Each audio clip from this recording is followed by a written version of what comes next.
The point about cross-cultural experiences could be discussed from two angles.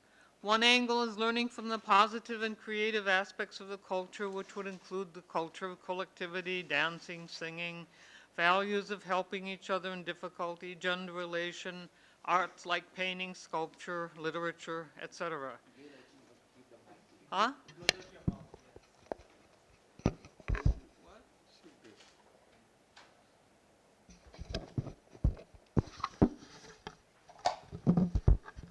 Not close enough?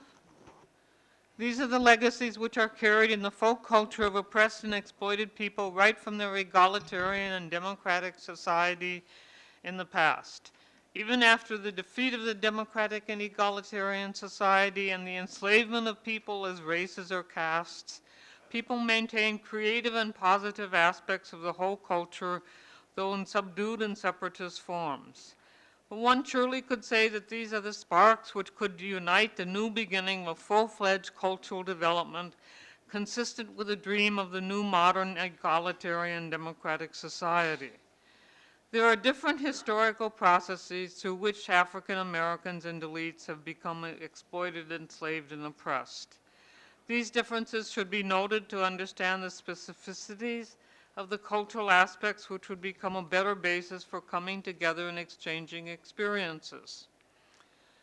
The second angle is about the present overall culture under the domination of which Dalits and African Americans live.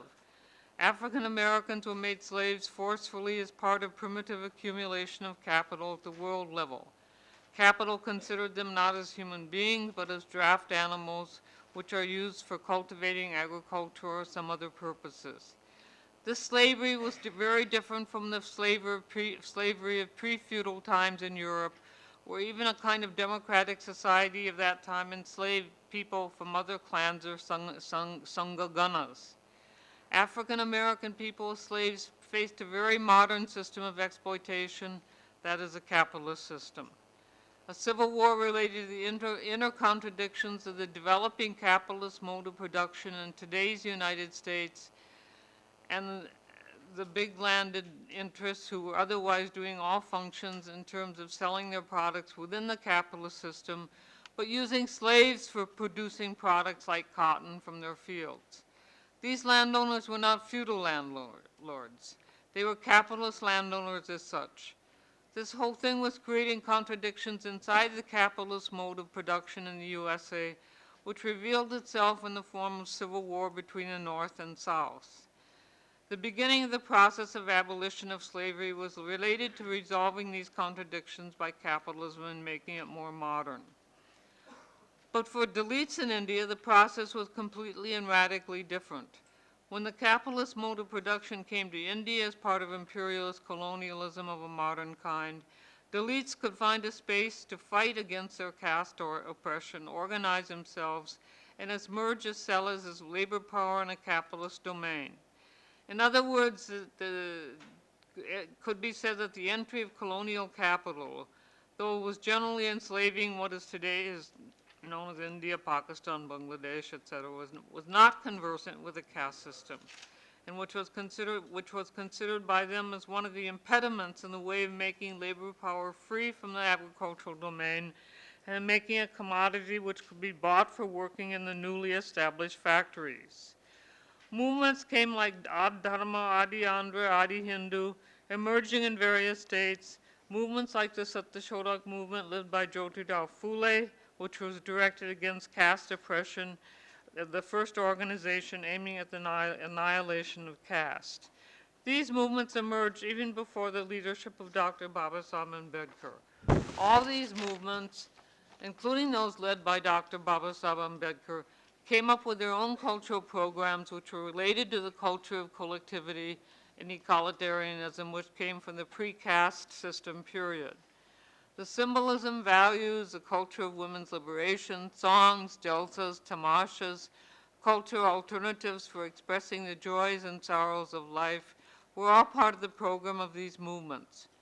The peculiar of the exploited caste culture, particularly the Dalits, is that there is a telescoping of culture which they belong to and was egalitarian and democratic, along with the democratic dominant culture of the existing patriarchal, capitalist, and Brahmanic culture. Contradiction between these two things always goes on in the light of exploited castes and most exploited Dalits. Exchange of experience of the history of these domains and the existing potentialities of alternative culture are also to be shared by Dalits and African American people. A third angle about the exchange of experiences about African Americans is about the exchange of experiences about African Americans taking lead in building an alliance or coalition between African Americans, colored people, Native Americans, and white supporters in the USA, and Dalits taking the lead in bringing together all exploited caste people who are still part of dominant caste exploitation under dominance of the bourgeois mode of production. This should, of course, exclude the Brahmanized middle class and a minuscule section of the exploited castes who have become entrepreneurs and entered the capitalist class. African Americans also might exclude those people from the colored community who are casteist and Brahmanical or have entered the capitalist class in one way or another. Exchange of experiences about the betrayals by the members of African Americans and Dalits by getting absorbed into the establishment or getting co-opted in the dominant exploiting classes also is important. We can take the example of the bitter experience of W.E.B. Du Bois in relation to Booker T. Washington and Tuskegee Institute, which became the institute of co-option into the capitalist class. Du Bois talks about his experience like this. Quote, on account of my attitude towards Mr. Washington, I had become persona non grata to powerful interests. It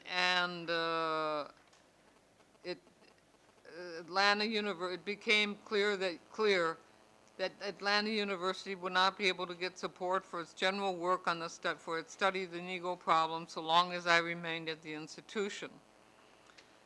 Unquote. Similarly, we can talk about the co-option of Jagjeevan Ram, who was co-opted by the ruling party as a party of the freedom movement, also as an alternative Dalit leadership to Dr. Babasaheb Ambedkar. Many persons like him all over India emerged to be co-opted by the establishment, which was Brahmanic, capitalist, and patriarchal. The forms of struggle, the issue of struggle, and programs taken for liberation by African Americans and Dalits also are important things to be exchanged. Both movements have a long-standing history from the 19th century onwards, and both movements have gone through many ups and downs, facing many problematics, finding out new ways to face them and searching for new programs.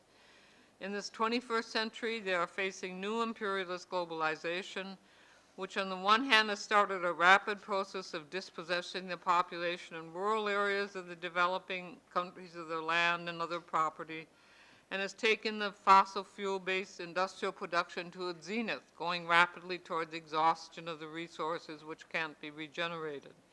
It also has a section of the bourgeoisie which talks about green capitalism based on renewable resources, but not completely getting away from using fossil fuel-based resources for construction of such processes. The new renewable resources which are suitable for decentralized production with collective control of the actual producers are instead brought by these green capitalists under their monopoly. On the other hand, with the development of information technology, spectrums, etc., it is made possible for all, including Dalits, African Americans, and all exploited people, to have an opening for getting new knowledge about developing sciences and other things. Both African Americans and Dalits should face this situation by using the tools given by capitalism, which could be used for ending capitalism, along with race, gender, and caste exploitation.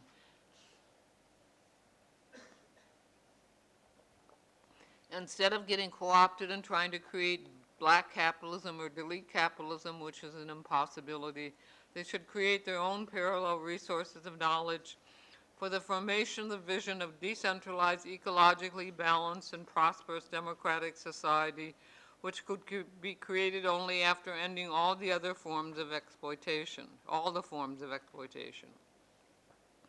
Jyotiba Phule, or for that matter George Washington Carver, could be of much use for creation of such a vision.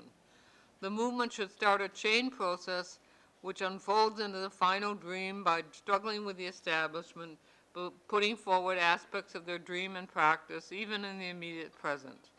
Maybe there are some efforts from both sides to go forward by developing this kind of process by African Americans and Dalits.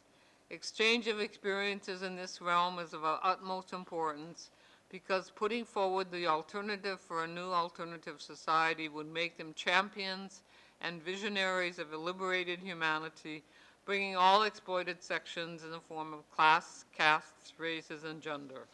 Thank you.